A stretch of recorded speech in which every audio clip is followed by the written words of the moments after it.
बिस्मिल्लाहिर्रहमानिर्रहीम। अस्सलाम वालेकुम वरहमतुल्लाहि वबरकातुहू। मैं तुहाडे सामने किस्सा पूरन भगत पेश करन लगा।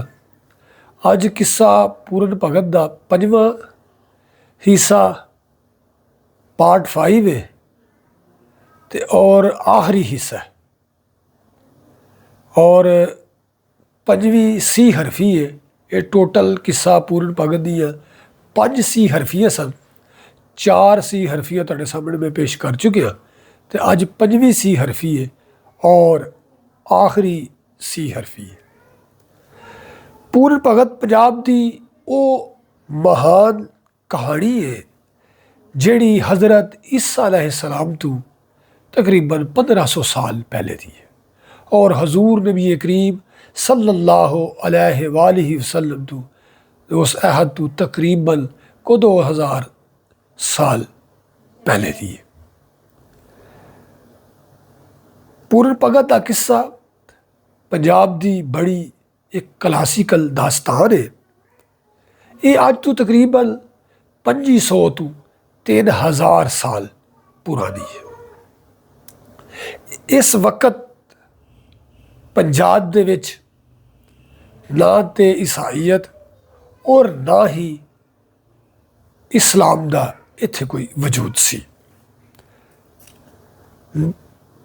बरतानवी माहर नशरियात RC टैंपल ने 1886 दे विच छाया होने वाली किताब पंजाब दियां लोक कहानियां दे विच सियालकोट दे राजा सलवान की कहानी जिहड़ी है वो बयान की है।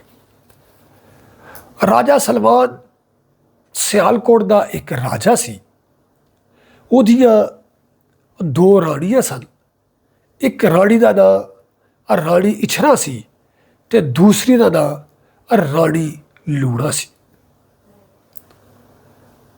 काफ़ी वरे गुजरन तो बाद भी राजा सलमान के घर औलाद नहीं सी है। एक रोज़ उत्थों साधुआं दा संतां दा गुज़र होया ते राजा सलमान उत्थे जाके हाज़र होया साधुआं कोल। उन्हें अगे बिनती की कि मेरे लिए दुआ करो कि अल्लाह मैनू औलाद देवे। साधुआं ने उन्हें संतां फकीरां ने राजा सलमान वास्ते दुआ की ते अल्लाह ताला ने राजा सलमान नू एक पुत्र दिता जिदा नाम पूरन सी। जदों राजा सलमान के घर पुत्र होया तो उन्हें सारे ज्योतिषियों नू ते पंडितां नू बुलाया कि इहदी जिहड़ी जन्म कुंडली है वो चैक करो। उन्होंने मुख्तलिफ पोथियां जंतरियां उन्होंने खोल के देखियां। उन्हें कहा यह तेरे वास्ते ठीक नहीं, इनू तू 12 साल इहदा मूँह नहीं तू देख सकता। राजा सलमान ने उस तरह किया। उन्होंने 12 साल भोरे च बंद कर दिता। नाल दाइयां कामियां बांदियां खाण पीण का आबो दाना हर शै नाल उन्होंने दे दी। जदों 12 साल गुजरे, जदों पूरन 12 साल का हो गया तो उन्होंने बोरे चों बाहर कढ़िया गया। बाहर कढ़िया तो वह राजे सलमान के दरबार च आया। राजे सलमान नू अपने बाप नू मिलण वास्ते। पूरन बहुत खूबसूरत सी, बड़ा हसीन सी, चंदे आफ्ताब ते चंदे महताब सी। राजा सलमान उन्हें मिलिया, वो बड़ा खुश होया। उहदी खुशी की कोई हद ना रही। उन्हें अपने वजीरां नू कहा कि इहदे लई कोई साक लभो ते इहदी शादी कर दी, इहदा विआह कर दीए। जदों पूरन ने यह गल सुनी तो उन्हें अपने पिता नू राजा सलमान नू आख्या कि मेरे ते दिल च शादी वाली कोई गल नहीं है, लिहाजा तुसीं मैनू इस सफाई च ना पाओ। ਇੰਨੀ ਗੱਲ ਸੁਣ ਕੇ ਪੂਰਨ ਦੀ ਰਾਜਾ ਸਲਮਾਨ ਜਿਹੜਾ ਉਹ ਕਹਿਰਵਾਨ ਹੋਇਆ ਤੇ ਉੱਥੇ ਬੈਠੇ ਵਜ਼ੀਰਾਂ ਨੇ ਰਾਜਾ ਸਲਮਾਨ ਨੂੰ ਸਮਝਾਇਆ ਕਿ ਇਹਦੀ ਹਾਲੇ ਬੱਚਾ ਹੈ, ਇਹਦੀ ਹਾਲੇ ਕਿਹੜੀ ਉਮਰ ਹੈ ਸ਼ਾਦੀ ਦੀ, ਜਦੋਂ ਇਹਦਾ ਵਿਆਹ ਦਾ ਉਮਰ ਹੋਏਗੀ ਇਹ ਆਪ ਹੀ ਕਰ ਲਏਗਾ। ਇਹ ਗੱਲ ਰਾਜਾ ਸਲਮਾਨ ਨੂੰ ਵਜ਼ੀਰਾਂ ਦੀ ਸਮਝ ਆ ਗਈ। ਉਹ ਫਿਰ ਖੁਸ਼ ਹੋ ਗਿਆ। ਉਹਨੇ ਹੁਕਮ ਕੀਤਾ ਪੂਰਨ ਨੂੰ ਕਿ ਜਾ ਆਪਣੀਆਂ ਮਾਤਾ ਨੂੰ ਮੱਥਾ ਜਿਹੜਾ ਉਹ ਟੇਕ ਕੇ ਆ। ਉਹ ਉੱਥੋਂ ਦਰਬਾਰ ਤੋਂ ਨਿਕਲਦਾ ਹੈ ਤਾਂ ਮਾਈ ਇਛਰਾ ਕੋਲ ਆਉਂਦਾ ਹੈ। ਜਦੋਂ ਮਾਈ ਇਛਰਾ ਕੋਲ ਆਉਂਦਾ ਹੈ, ਇਹਦੇ ਵਿੱਚ ਹੀ ਰਾਜੇ ਸਲਮਾਨ ਨੇ ਇੱਕ ਛੋਟੀ ਜ਼ਾਤ ਦੇ ਵਿੱਚ ਇੱਕ ਛੋਟੀ ਉਮਰ ਦੀ ਔਰਤ ਨਾਲ ਸ਼ਾਦੀ ਕਰ ਲਈ ਜਿਹਦਾ ਨਾਂ ਰਾਣੀ ਲੂਣਾ ਸੀ। ਜਦੋਂ ਆਪਣੀ ਮਾਤਾ ਨੂੰ ਮਾਈ ਇਛਰਾ ਨੂੰ ਮਿਲਣ ਆਉਂਦਾ ਹੈ ਤੇ ਮਾਈ ਇਛਰਾ ਨੂੰ ਇਹ ਕਹਿੰਦੀ ਹੈ ਕਿ ਤੂੰ ਪਹਿਲੇ ਮਾਈ ਲੂਣਾ ਨੂੰ ਮਿਲ। ਜਿਹੜੀ ਰਾਣੀ ਲੂਣਾ ਹੈ, ਮਾਈ ਮਾਤਰਾ ਹੈ, ਉਹਨੂੰ ਜਾ ਕੇ ਪਹਿਲੇ ਮਿਲ, ਕਿਉਂਕਿ ਉਹਦੇ ਦਿਲ 'ਚ ਇਹ ਨਾ ਗੱਲ ਆਏ ਕਿ ਅਗਰ ਮੇਰਾ ਸਕਾ ਪੁੱਤਰ ਹੁੰਦਾ ਤੇ ਪਹਿਲੇ ਮੈਨੂੰ ਆ ਕੇ ਮਿਲਦਾ। ਜਿਸ ਤਰ੍ਹਾਂ ਪੂਰਨ ਨੂੰ ਉਹਦੀ ਮਾਈ ਇਛਰਾ ਨੇ ਹੁਕਮ ਕੀਤਾ, ਉਹ ਉਸ ਤਰ੍ਹਾਂ ਫਿਰ ਮਾਈ ਲੂਣਾ ਕੋਲ ਉਹਦੇ ਮਹਿਲ 'ਚ ਚਲਾ ਗਿਆ। ਜਦੋਂ ਮਾਈ ਲੂਣਾ ਦੇ ਮਹਿਲ 'ਚ ਗਿਆ, ਜਦੋਂ ਮਾਈ ਰਾਣੀ ਲੂਣਾ ਨੇ ਪੂਰਨ ਨੂੰ ਵੇਖਿਆ ਤੇ ਉਹ ਰਾਜਾ ਭੁੱਲ ਗਏ, ਕਿਉਂਕਿ ਪੂਰਨ ਖੂਬਸੂਰਤ ਬਹੁਤ ਸੀ ਤੇ ਮਾਈ ਰਾਣੀ ਲੂਣਾ ਜਿਹੜੀ ਹੈ ਉਹ ਪੂਰਨ ਤੇ ਫਰੇਫਤਾ ਹੋ ਗਈ। ਔਰ ਉਹਨੂੰ ਅੰਦਰ ਬੁਲਾਉਂਦੀ ਹੈ, ਉਹਨੂੰ ਕਹਿੰਦੀ ਇੱਥੇ ਅੰਦਰ ਆ ਕੇ ਪਲੰਗ ਤੇ ਬਹਿ, ਔਰ ਉਹਨੂੰ ਬਹਿਕਾਉਣ ਦੀ ਕੋਸ਼ਿਸ਼ ਕਰਦੀ ਹੈ ਤੇ ਪੂਰਨ ਨੂੰ ਜਵਾਬ ਦਿੰਦਾ ਹੈ। ਉਹਨੇ ਕਿਹਾ ਤੂੰ ਮੇਰੀ ਮਾਂ ਹੈ। ਰਾਣੀ ਲੂਣਾ ਕਹਿੰਦੀ ਮੈਂ ਤੇਰੀ ਕਿਸ ਤਰ੍ਹਾਂ ਮਾਂ ਹਾਂ, ਮੈਂ ਨਾ ਤੈਨੂੰ ਦੁੱਧ ਪਿਲਾਇਆ, ਨਾ ਤੈਨੂੰ ਕੋਈ ਚੋਰੀ ਪਲੰਗ ਖੜਾਇਆ, ਮੈਂ ਤੇਰੀ ਮਾਂ ਕਿਸ ਤਰ੍ਹਾਂ ਵਾਂ। ਉਹਨੇ ਕਿਹਾ ਤੂੰ ਮੇਰੀ ਧਰਮ ਮਾਤਾ ਹੈ, ਜਿਹੜਾ ਤੇਰਾ ਸਾਈ ਹੈ, ਜਿਹੜਾ ਤੇਰਾ ਪਤੀ ਹੈ, ਉਹ ਮੇਰਾ ਬਾਪ ਹੈ। ਖੈਰ ਬੜੀ ਕੋਸ਼ਿਸ਼ ਕੀਤੀ ਲੂਣਾ ਨੇ ਪੂਰਨ ਨੂੰ ਬਹਿਕਾਉਣ ਦੀ, ਲੇਕਿਨ ਪੂਰਨ ਬੜਾ ਨੇਕ ਬੰਦਾ ਸੀ, ਉਹ ਉਹਦੇ ਬਹਿਕਾਵੇ 'ਚ ਨਹੀਂ ਆਇਆ, ਉੱਥੋਂ ਚਲਾ ਗਿਆ। ਉਹਨੇ ਲੂਣਾ ਦੀ ਆਪਣੀ ਸਟੇਲੀ ਮਾਂ ਦੀ ਗੱਲ ਨਹੀਂ ਮੰਨੀ। ਜਦੋਂ ਪੂਰਨ ਰਾਣੀ ਲੂਣਾ ਦੇ ਬਹਿਕਾਵੇ 'ਚ ਨਹੀਂ ਆਇਆ, ਫਿਰ ਰਾਣੀ ਲੂਣਾ ਨੇ ਰਾਜਾ ਸਲਮਾਨ ਤੇ ਪੂਰਨ ਦੇ ਬਾਪ ਦੇ ਅੱਗੇ ਸ਼ਿਕਾਇਤ ਕੀਤੀ, ਲੂਤੀਆਂ ਲਾਈਆਂ, ਉਹਦੇ ਤੇ ਬਹੁਤ ਵੱਡਾ ਇਲਜ਼ਾਮ ਲਾਇਆ ਕਿ ਉਹਨੇ ਮੇਰੇ ਤੇ ਹਮਲਾ ਕੀਤਾ, ਉਹ ਮੇਰੇ ਹੱਥੀ ਵੀ ਹੈ। ਜਦੋਂ ਰਾਣੀ ਲੂਣਾ ਨੇ ਰਾਜਾ ਸਲਮਾਨ ਨੂੰ ਇਹ ਗੱਲ ਕੀਤੀ ਤੇ ਰਾਜਾ ਸਲਮਾਨ ਜਿਹੜਾ ਉਹ ਰਾਣੀ ਲੂਣਾ ਦੀਆਂ ਗੱਲਾਂ 'ਚ ਆ ਗਿਆ। ਗੱਲਾਂ 'ਚ ਆ ਕੇ ਤੇ ਗਜ਼ਬਨਾਕ ਤੇ ਕਹਿਰਨਾਕ ਹੋ ਗਿਆ। ਉਹਨੇ ਫੌਰੀ ਤੌਰ ਤੇ ਹੁਕਮ ਜਾਰੀ ਕੀਤਾ ਕਿ ਫੌਰੀ ਤੌਰ ਤੇ ਪੂਰਨ ਨੂੰ ਇੱਥੇ ਦਰਬਾਰ 'ਚ ਪੇਸ਼ ਕੀਤਾ ਜਾਏ। ਪੂਰਨ ਨੂੰ ਪੇਸ਼ ਕੀਤਾ ਜਾਂਦਾ,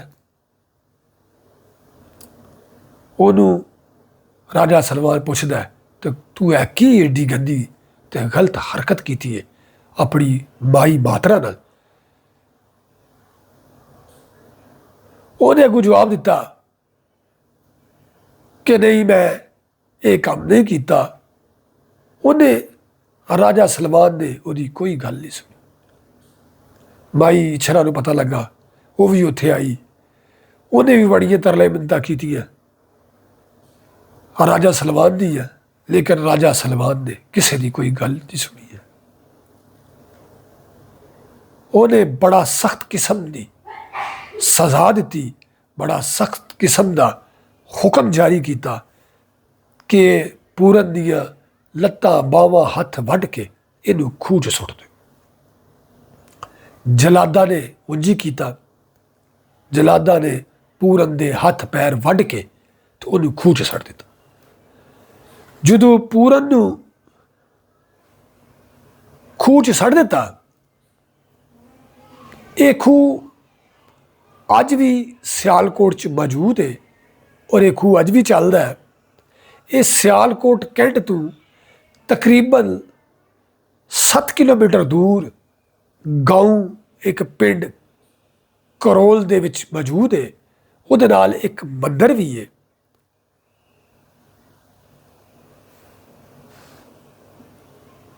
ਕਾਫੀ ਰਵਾਇਤ 'ਚ ਕਿ 12 ਸਾਲ ਪੂਰਨ ਜਿਹੜਾ ਉਹ ਇਸ ਖੂਹ 'ਚ ਰਿਹਾ। ਇੱਕ ਦਫਾ ਉੱਥੋਂ ਬਾਬਾ ਗੋਰਖਨਾਥ ਦਾ ਗੁਜ਼ਰ ਹੋਇਆ। ਬਾਬਾ ਗੋਰਖਨਾਥ ਜਿਹੜਾ ਹੈ ਇਹ ਮਛਿੰਦਰ ਨਾਥ ਦਾ ਚੇਲਾ ਹੈ ਤੇ ਬਾਬਾ ਬਾਲ ਨਾਥ ਦਾ ਇਹ ਗੁਰੂ ਹੈ। ਬਾਬਾ ਬਾਲ ਨਾਥ ਜਿਹੜਾ ਹੈ ਇਹ ਉਹ ਬਾਬਾ ਬਾਲ ਨਾਥ ਹੈ ਜਿਹਦੇ ਕੋਲ ਰਾਂਝੇ ਨੇ ਜੋਗ ਲਿਆ ਸੀ। ਗੁਜ਼ਰ ਹੋਇਆ ਨਾ ਦੇਖਿਆ ਇੱਥੇ ਖੂਹ ਹੈ ਤੇ ਬਾਬਾ ਗੋਰਖਨਾਥ ਨੇ ਉੱਥੇ ਖੂਹ ਦੇ ਕੋਲ ਡੇਰਾ ਲਾ ਲਿਆ। ਡੇਰਾ ਲਾ ਲਿਆ। ਉੱਥੇ ਹੀ ਬਾਬੇ ਗੋਰਖਨਾਥ ਦਾ ਚੇਲਾ ਕੋਈ ਖੂਹ 'ਚੋਂ ਪਾਣੀ ਲੈਣ ਗਿਆ। ਉਹਨੇ ਦੇਖਿਆ ਕਿ ਖੂਹ ਦੇ ਅੰਦਰ ਕੋਈ ਬੰਦਾ ਹੈ ਤੇ ਉਹ ਵੇਖ ਕੇ ਖੌਫਜ਼ਦਾ ਹੋ ਗਿਆ। ਉਹ ਖੌਫਜ਼ਦਾ ਹੋ ਕੇ ਤੇ ਦੌੜਦਾ ਹੋਇਆ ਬਾਬੇ ਗੋਰਖਨਾਥ ਕੋਲ ਆਉਂਦਾ। ਉਹਨੇ ਕਿਹਾ ਮੈਂ ਖੂਹ ਦੇ ਵਿੱਚ ਪਤਾ ਨਹੀਂ ਕੋਈ ਬੰਦਾ ਹੈ ਜਾਂ ਜਿੰਨ ਹੈ ਕਿ ਮੈਂ ਮੂਰਤ ਕੋਈ ਸੂਰਤ ਦੇਖੀ ਹੈ। ਬਾਬਾ ਗੋਰਖਨਾਥ ਉੱਥੇ ਜਾਂਦਾ ਹੈ ਔਰ ਦੇਖਦੇ ਨੇ ਖੂਹ ਦੇ ਵਿੱਚ ਤਾਂ ਖੂਹ 'ਚ ਇੱਕ ਬੰਦਾ ਹੁੰਦਾ। ਉਹਨੂੰ ਸਾਰੇ ਬਾਬਾ ਗੋਰਖਨਾਥ ਤੇ ਚੇਲੇ ਨਾਲ ਲਾ ਕੇ ਉਹਨੂੰ ਬਾਹਰ ਕੱਢਦੇ ਨੇ ਤੇ ਉਹਦੇ ਹੱਥ ਪੈਰ ਕੱਟੇ ਤੇ ਬਾਬਾ ਗੋਰਖਨਾਥ ਅੱਲਾ ਅੱਗੇ ਦੁਆ ਕਰਦਾ ਤੇ ਪੂਰਨ ਦੇ ਹੱਥ ਪੈਰ ਜਿਹੜੇ ਨੇ ਉਹ ਠੀਕ ਹੋ ਜਾਂਦੇ ਨੇ ਔਰ ਪੂਰਨ ਨੂੰ ਯੋਗ ਵੀ ਦੇ ਦਿੰਦਾ ਹੈ, ਆਪਣਾ ਚੇਲਾ ਵੀ ਬਣਾ ਲੈਂਦਾ। ਫਿਰ ਉਹਦੇ ਹੁਕਮ ਨਾਲ ਉਹ ਆਪਣੀ ਮਾਈ ਇਛਰਾ ਕੋਲ, ਆਪਣੀ ਮਾਈ ਮਾਤਰਾ ਲੂਣਾ ਕੋਲ ਤੇ ਰਾਜਾ ਸਲਮਾਨ ਵੀ ਮਿਲਣ ਜਾਂਦਾ। ਉਹਨਾਂ ਨੂੰ ਮਾਫ ਵੀ ਕਰ ਦਿੰਦਾ ਹੈ। ਮਾਈ ਲੂਣਾ ਦੇ ਵੀ ਕੋਈ ਔਲਾਦ ਨਹੀਂ ਹੁੰਦੀ। ਪੂਰਨ ਜਿਹੜਾ ਉਹਨਾਂ ਵਾਸਤੇ ਦੁਆ ਕਰਦਾ ਹੈ, ਮਾਈ ਲੂਣਾ ਵਾਸਤੇ, ਉਹਨੂੰ ਵੀ ਅੱਲਾਹ ਤਾਲਾ ਬੇਟਾ ਅਤਾ ਕਰ ਦਿੰਦਾ ਜਿਹਦਾ ਨਾਂ ਰਾਜਾ ਰਸਾਲੂ ਸੀ। ਫਿਰ ਉਹ ਬਾਬੇ ਗੋਰਖਨਾਥ ਦੇ ਹੁਕਮ ਨਾਲ ਰਾਣੀ ਸੁੰਦਰਾ ਕੋਲ ਵੀ ਜਾਂਦਾ ਹੈ ਉੱਥੋਂ ਖੈਰ ਲੈਣ ਲਈ। ਬਹੁਤ ਸਾਰੇ ਲੋਕਾਂ ਨੇ ਕਿੱਸਾ ਪੂਰਨ ਭਗਤ ਦਾ ਲਿਖਿਆ ਹੈ, ਲੇਕਿਨ ਮੈਂ ਜਿਹੜਾ ਕਿੱਸਾ ਤੁਹਾਡੇ ਸਾਹਮਣੇ ਪੇਸ਼ ਕਰ ਰਿਹਾ ਵਾਂ, ਜਿਹੜੀਆਂ ਤੁਹਾਡੇ ਸਾਹਮਣੇ ਮੈਂ 4 ਸੀ ਹਰਫੀ ਪੇਸ਼ ਕੀਤੀਆਂ ਨੇ, ਅੱਜ 5ਵੀਂ ਸੀ ਹਰਫੀ ਤੇ ਆਖਰੀ ਸੀ ਹਰਫੀ ਪੇਸ਼ ਕਰ ਰਿਹਾ। ਇਹ ਕਾਦਰ ਯਾਰ ਮੀਆਂ ਸਾਹਿਬ ਦੀ ਹੈ। ਕਾਦਰ ਯਾਰ ਸਾਹਿਬ 19ਵੀਂ ਸਦੀ ਦੇ ਬੜੇ ਮਸ਼ਹੂਰ ਕਵੀ ਸਨ। ਉਹਨਾਂ ਦੀਆਂ ਰਚਨਾ ਪਰ ਪੂਰਨ ਭਗਤ ਤੋਂ ਇਲਾਵਾ ਕਿੱਸਾ ਸੋਹਣੀ ਮਹੀਵਾਲ, ਉਹਨਾਂ ਨੇ ਮੇਰਾਜਨਾਮਾ ਔਰ ਰੋਜ਼ਾਨਾਮਾ, ਹੋਰ ਵੀ ਕਾਫੀ ਦਾਸਤਾਨਾਂ ਉਹਨਾਂ ਨੇ ਲਿਖੀਆਂ ਨੇ। ਜਦੋਂ ਉਹਨਾਂ ਨੇ ਕਿੱਸਾ ਪੂਰਨ ਭਗਤ ਦਾ ਲਿਖਿਆ ਤੇ ਉਸ ਦੇ ਦੌਰ ਦੇ ਮਹਾਰਾਜਾ ਰਣਜੀਤ ਸਿੰਘ ਨੇ ਕਾਦਰ ਯਾਰ ਮੀਆਂ ਸਾਹਿਬ ਨੂੰ, ਇਹ ਉਹਨਾਂ ਦਾ ਕਲਮੀ ਨਾਂ ਸੀ, ਅਸਲ ਨਾਂ ਉਹਨਾਂ ਦਾ ਕਾਦਰ ਬਖਸ਼ ਸੀ, ਉਹਨਾਂ ਨੂੰ ਤੋਹਫੇ ਦੇ ਵਿੱਚ ਖੂਹ ਦਿੱਤਾ। ਕਾਦਰ ਯਾਰ ਸਾਹਿਬ 1803 ਦੇ ਵਿੱਚ ਇੱਕ ਕਸਬੇ ਮਾਛੀ ਕੇ ਅਹਿਮਦਾਬਾਦ ਗੁਜਰਾਵਾਲ ਜੰਮੇ ਤੇ 1893 ਦੇ ਵਿੱਚ ਇਹਨਾਂ ਦਾ ਵਿਸਾਲ ਹੋਇਆ।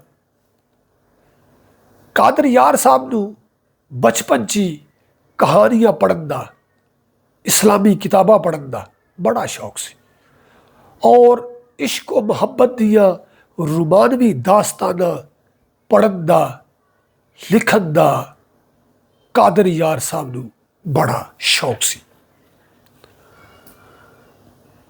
ਜ਼ਮੀਂਦਾਰੀ ਦੇ ਕੰਮਾਂ ਦੇ ਵਿੱਚ ਕਾਦਰ ਯਾਰ ਸਾਹਿਬ ਦਾ ਬਿਲਕੁਲ ਦਿਲ ਨਹੀਂ ਸੀ ਲੱਗਦਾ, ਜਿਹਦੀ ਵਜ੍ਹਾ ਨਾਲ ਕਾਦਰ ਯਾਰ ਦੇ ਜਿਹੜੇ ਵਾਲਿਦ ਸਨ, ਉਹਦਾ ਜਿਹੜਾ ਪਿਓ ਸੀ, ਉਹ ਅਕਸਰ ਕਾਦਰ ਯਾਰ ਤੋਂ ਗਜ਼ਬਨਾਕ ਰਹਿੰਦਾ ਸੀ। ਉਹਦਾ ਭਰਾ ਵੀ ਉਹਦੇ 'ਤੇ ਗੁੱਸੇ ਰਹਿੰਦਾ ਸੀ। ਇੱਕ ਵਕਤ ਆਇਆ ਕਿ ਕਾਦਰ ਯਾਰ ਸਾਹਿਬ ਦਾ ਵਾਲਦ ਜਿਹੜਾ ਹੈ ਉਹ ਫੌਤ ਹੋ ਗਿਆ, ਤੇ ਉਹਨੂੰ ਘਰੋਂ ਕੱਢ ਦਿੱਤਾ ਗਿਆ।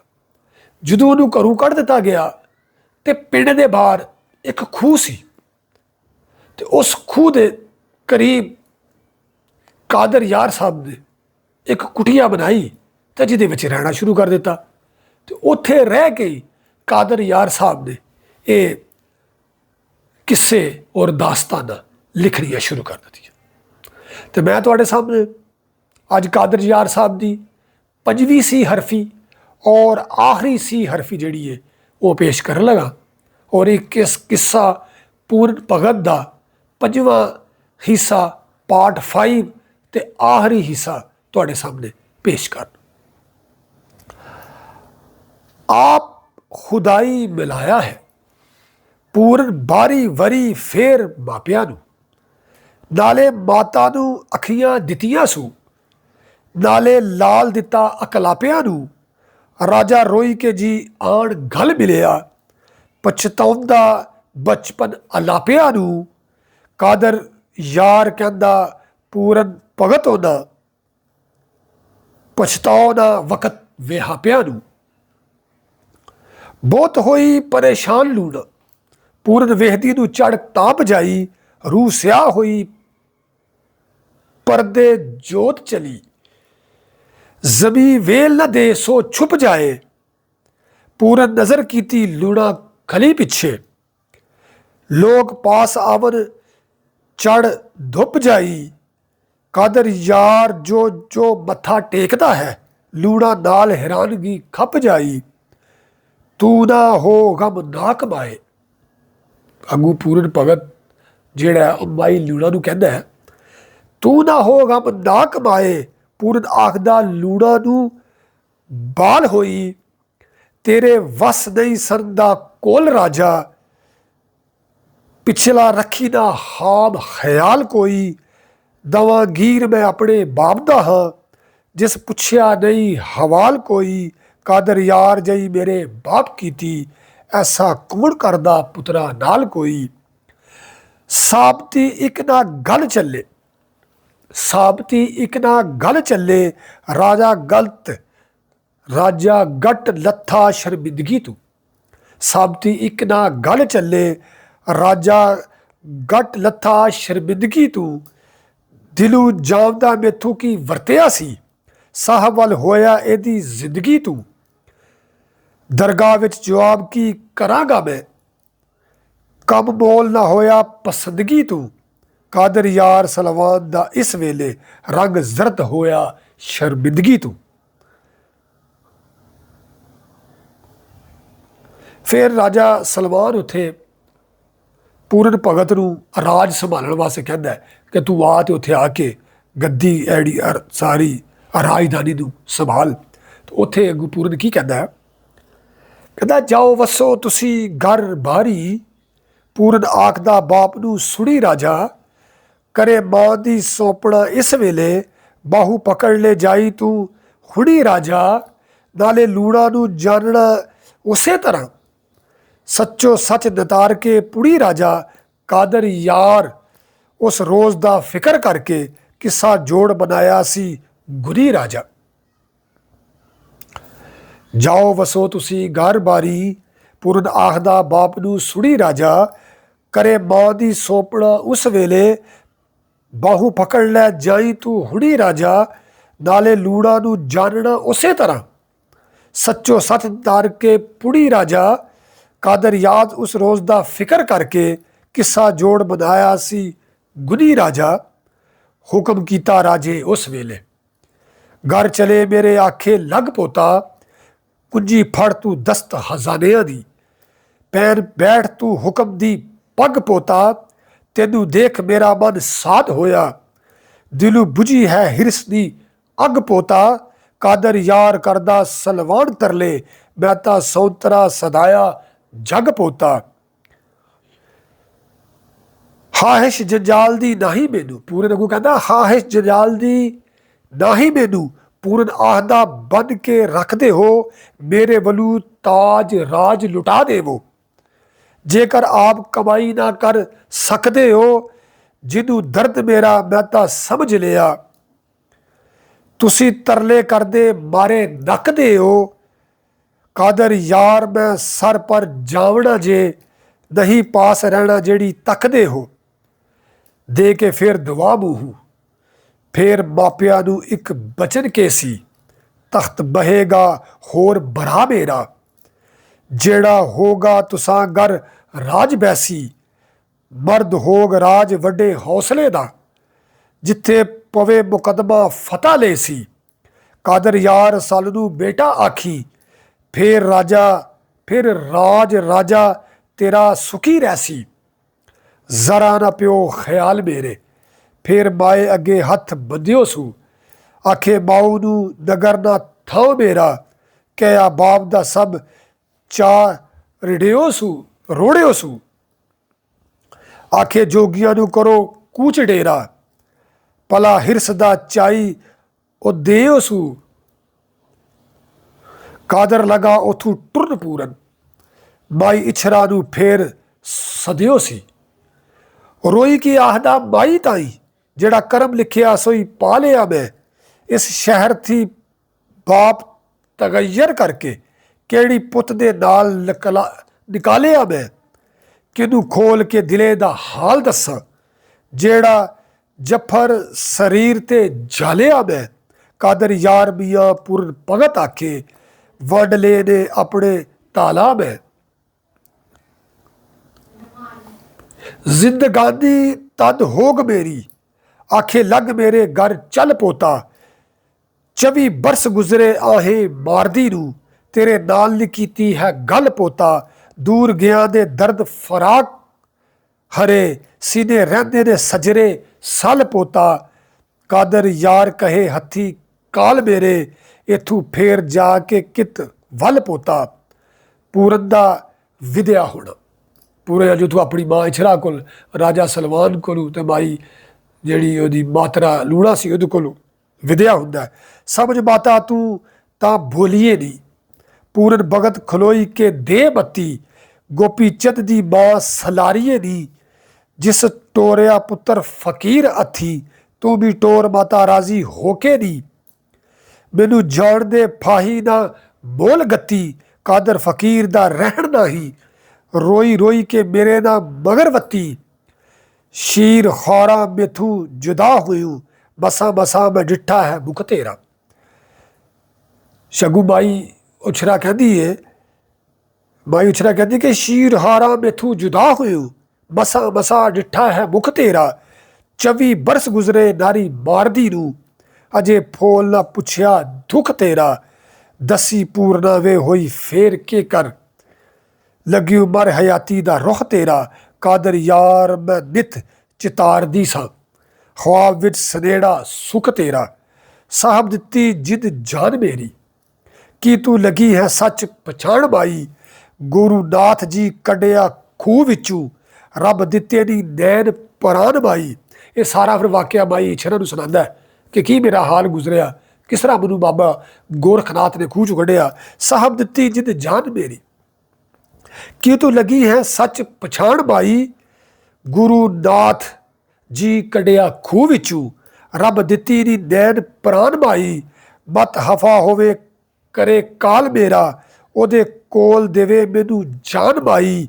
ਕਾਦਰ ਯਾਰ ਜ਼ਬਾਨ ਥੀ ਕੋਲ ਕੀਤਾ, ਫੇਰ ਮਿਲਾਂਗਾ ਤੈਨੂੰ ਮੈਂ ਆਨ ਮਾਈ। ਜ਼ਾਮਨੀ ਘਰਾਂ ਦੇ ਵਿੱਚ ਲੈ ਕੇ ਮਾਤਾ ਟੁਰਿਆ ਏਤ ਕਰਾਰ ਲੋਕੋ। ਦਿਲੋਂ ਸਮਝਿਆ ਰੱਬ ਦਾ ਭਲਾ ਹੋਵੇ, ਸਾਂਝ ਰੱਖੀ ਸੂ ਵਿੱਚ ਸੰਸਾਰ ਲੋਕੋ। ਡਿੱਗੇ ਲਾਲ ਹੱਥਾਂ ਵਿੱਚੋਂ ਲੱਭਦੇ ਨੇ, ਕਰਮਾਂ ਵਾਲੀਆਂ ਨੂੰ ਦੂਜੀ ਵਾਰ ਲੋਕੋ। ਪੂਰਨ ਹੋਇਆ ਟੁਰਿਆ ਵਦਾ ਇਛਰਾ ਤੂੰ, ਕਿੱਸਾ ਜੋੜਿਆ ਸੀ ਕਾਦਰ ਯਾਰ ਲੋਕੋ। ਤਰਫ ਟੁਰਿਆ ਗੁਰੂ ਆਪਣੇ ਦੀ, ਜਾ ਕੇ ਚਰਨਾ ਸੀਸ ਨਵਾਉਂਦਾ ਈ। ਪਹਿਲਾਂ ਜਾਈ ਪਰ ਦਿਖਣਾ ਤਨ ਕਰਦਾ, ਮੱਖੂ ਆਖਦਾ ਅਲਖ ਜਗਾਵਦਾ ਈ। ਸਾਰੇ ਸੰਤਾਂ ਨੂੰ ਫੇਰ ਢੂੰਡਤ ਕਰਕੇ, ਆਸਨ ਲਾਈ ਦੁਆ ਫਿਰ ਪਾਵਦਾ ਈ। ਕਾਦਰ ਯਾਰ ਫਿਰ ਪੁੱਛਿਆ ਗੁਰੂ ਪੂਰੇ, ਮਾਈ ਬਾਪ ਦਾ ਹਾਲ ਸੁਣਾਵਦਾ ਈ। ਗੁਰੂ ਗੋਰਖਨਾਥ ਨੂੰ ਸਿਆਲਕੋਟ ਦਾ ਹਾਲ ਜਿਹੜਾ ਫਿਰ ਪੂਰਨ ਭਗਤ ਦੱਸਦਾ ਹੈ। ਜਦੋਂ ਪਹਿਲੂ ਉੱਥੇ ਜਾਈ ਵੜਿਆ, ਡਿੱਠਾ ਬਾਗ ਵੀਰਾਨ ਉਜਾੜ ਹੋਇਆ। ਇੱਕ ਬਿਰਛ ਦੇ ਹੱਥ ਹੇਠ ਮੈਂ ਜਾਈ ਬੈਠਾ, ਪਰ ਉਹ ਵੀ ਸੀ ਨਾਥ ਜੀ ਸੁੱਕਾ ਹੋਇਆ। ਨਾਮ ਸਿਮਰ ਕਰਕੇ ਆਪ ਚੱਠਾ ਦਿੱਤਾ, ਜੜਾ ਸਿਤੀਓ ਗੁਰੂ ਜੀ ਹਰਾ ਹੋਇਆ। ਕਾਦਰ ਯਾਰ ਸਭ ਬਾਗ ਗੁਲਜ਼ਾਰ ਹੋਇਆ, ਦੁਬੀ ਹਲਕ ਤੇ ਸ਼ਹਿਰ ਵਿਹਰ ਹੋਇਆ। ਆਈ ਉੱਥੇ ਲੋਕ ਅਰਜ਼ ਕਰਦੇ, ਲੱਗੇ ਆਪਣੇ ਅਰਜ਼ ਸੁਣਾਵਣੇ ਨੂੰ। ਮਿਹਰਬਾਨਗੀ ਆਪ ਦੀ ਨਾਲ ਸਾਈਆਂ, ਅਰਜ਼ ਲਗੇ ਤਦੋਂ ਪਾਵੜੇ ਨੂੰ। ਸੁਣਿਆ ਰਾਜਾ ਤੇ ਰਾਣੀ ਦੇ ਸਹਤ ਆਇਆ, ਦਿਲੋਂ ਲੂਚੇ ਮੁਰਾਦ ਦੇ ਪਾਵੜੇ ਨੂੰ। ਕਾਦਰ ਯਾਰ ਮੈਂ ਅਦਬ ਤਾਂ ਬਹੁਤ ਕੀਤਾ, ਪਤਾ ਜਾਣ ਕੇ ਜਿਉ ਡਰਾਵਣੇ ਨੂੰ। ਗਮ ਦੇ ਨਾਲ ਮੂੰਹ ਬੋਲਿਆ ਈ, ਸਲਵਾਨ ਰਾਜਾ ਸ਼ਰਮਾਈ ਕੇ ਜੀ। ਅਸੀਂ ਲੋਕ ਸੰਸਾਰੀ ਹਾਂ ਦੁਖਾ ਭਰੇ, ਤੁਸੀਂ ਸਾਥ ਤਪਸੀ ਪ੍ਰੀਤ ਬਾਈ ਕੇ ਜੀ। ਅਸਾਂ ਆਖਿਆ ਅਰਜ਼ ਕਹੋ ਆਪਣਾ ਤੂੰ, ਰਾਜਾ ਰੋਇਆ ਦਰਦ ਸੁਣਾਈ ਕੇ ਜੀ। ਕਾਦਰ ਯਾਰ ਬੁਲਾ ਕੇ ਆਖਿਆ ਮੈਂ, ਇੱਕ ਪੁੱਤਰ ਹੋਸੀ ਘਰ ਆਕੇ ਜੀ। ਫਿਰ ਰਾਣੀ ਮੂੰਹ ਸੱਚ ਕਿਹਾ, ਪੂਰਨ ਪੁੱਤਰ ਇਹਦੇ ਘਰ ਜੰਮਿਆ ਸੀ। ਨਾਲ ਤੋਹਮਤਾਂ ਮੈਂ ਮਰਵਾਈ ਦਿੱਤਾ। ਰਾਜਾ ਸੁਣ ਕੇ ਗੱਲ ਨੂੰ ਕੰਬਿਆ ਸੀ। ਫਿਰ ਕਿਹਾ ਮੈਂ ਰਾਜਿਆ ਬਖਸ਼ ਇਹਨੂੰ, ਘਰ ਪੁੱਤਰ ਹੋਗਾ ਰਾਜ ਥਮਿਆ ਸੀ। ਘਰ ਪੁੱਤਰ ਹੋਗ ਰਾਜਾ ਥਮਿਆ ਸੀ। ਕਾਦਰ ਯਾਰ ਤਦੋਂ ਰਾਣੀ ਇਛਰਾ ਦਾ ਦਰਸ ਕੀਤਾ, ਜਿਦਾ ਜੋਗ ਗੁੰਮਿਆ ਸੀ। ਕਰਮ ਹੋਏ ਤਦੋਂ ਇਛਰਾ ਤੇ, ਰੱਬ ਉਸ ਨੂੰ ਨਾਥ ਜੀ ਨੈਣ ਦਿੱਤੇ। ਦੇਖ ਸੂਰਤ ਮੇਰੀ ਤਦੋਂ ਰੋੜ ਲੱਗੀ, ਬਚਾ ਛੱਡ ਕੇ ਜਾਈ ਨਾ ਵੱਲ ਕਿਤੇ। ਮੈਨੂੰ ਤਰਸਦੀ ਨੂੰ ਰੱਬ ਬੁਲਾਇਆ ਹੈ, ਰੱਬ ਲਿਖੇ ਸੇ ਪੂਰਨਾ ਬਾਗ ਮੱਥੇ। ਕਾਦਰ ਯਾਰ ਕਿਹਾ ਮੈਂ ਫਿਰ ਮਿਲਸਾਂ, ਤਦੋਂ ਟੁਰ ਕੇ ਆਇਆ ਹਾਂ ਵੱਲ ਇੱਥੇ। ਕੁਫਰਤੀ ਗੁਰੂ ਜੀ ਖੌਫ ਆਵੇ, ਜਿਹੜਾ ਹੁਕਮ ਕਰੋ ਸੋਈ ਕਰੇ ਚੇਲਾ। ਜੇਕਰ ਕਹੋ ਤਾਂ ਦੂੜੀਆਂ ਤਾਪਾਂ ਇੱਥੇ, ਜੇਕਰ ਕਹੋ ਕਰਾਂ ਤਪ ਵਿੱਚ ਬੇਲਾ।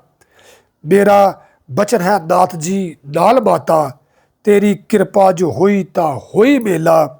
ਕਾਦਰ ਯਾਰ ਦਿਆਲ ਹੋ ਗੁਰੂ ਕਹਿੰਦਾ, ਬੱਚਾ ਚਲਾਂਗੇ ਨਾਲੇ ਸਮੇਂ ਡੇਰਾ। ਲੱਦਾ ਸਬਾਬ ਸਭ ਸਾਧ ਚੱਲੇ, ਚੜੇ ਪਰਪਤਾਂ ਦੇ ਅੱਪਰ ਜਾਈ ਬਾਈ। ਕੋਈ ਜੰਗਲਾਂ ਦੇ ਵਿੱਚ ਨਾਮ ਜਪਦਾ, ਕੋਈ ਕਰੇ ਤਪੱਸਿਆ ਕਠਨ ਬਾਈ। ਕੋਈ ਕਰੇ ਤਪੱਸਿਆ ਕਠਨ ਬਾਈ, ਨਾਮ ਸਾਈਂ ਦਾ ਜਪਦੇ ਦਿਨੇ ਰਾਤੀ। ਕੋਈ ਜੰਗਲਾਂ ਦੇ ਵਿੱਚ ਨਾਮ ਜਪਦਾ,